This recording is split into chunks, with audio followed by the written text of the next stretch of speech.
Many of them are more than likely high on cocaine at the time. And you believe water cannon and the army is what needs? Is what's needed? Okay. So let me explain the point about the army. Do you think people in Coolock would like to see that, Paul? No, and I think, see, by the time you get to that point, there has already been multiple failures all along the line. Those failures, some of those failures do relate to policing, relate to the approach of the Gardaí coming from the very top, coming from Harris over the last couple of years to have explicitly a hands-off approach to the far right, an approach that has been endorsed by the Minister for Justice. We've now had 33 arson attacks in the last 5 years. We have a campaign of far right terrorism in this state. We've had 3 riots over the last 8 months, instigated by the far right.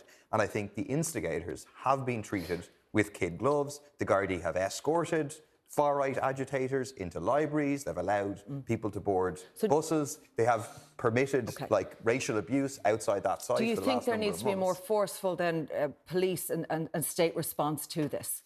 To the core agitators, I think people cannot be allowed to have arson attacks, to incite arson attacks, to attack workers. I saw a video of construction workers cowering in a van, extremely scared. So you deal with that. People do have the right to protest, even people who I disagree with. And if people are protesting, they shouldn't be met by any sort of show of force or anything like that. Simon Harris, when he said, these aren't protesters, these are thugs? I think there's a core minority, some of whom are criminal elements, who are thugs. I think it's clear if you look at the pictures that a wider section of people, of disaffected people, people suffering in a community which does suffer from neglect, who have been kind of brought into it to some degree, who aren't thugs. I also think in terms of the point about community engagement he was making, I think certainly in terms of the core people, there's no question you can have as much community engagement as you want. These people want to spread lies and stuff.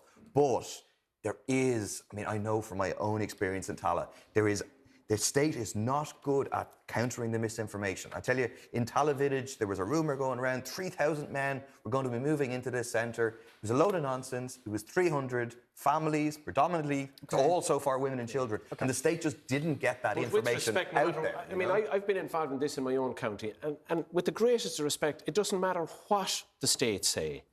There will, social media will troop in a particular way.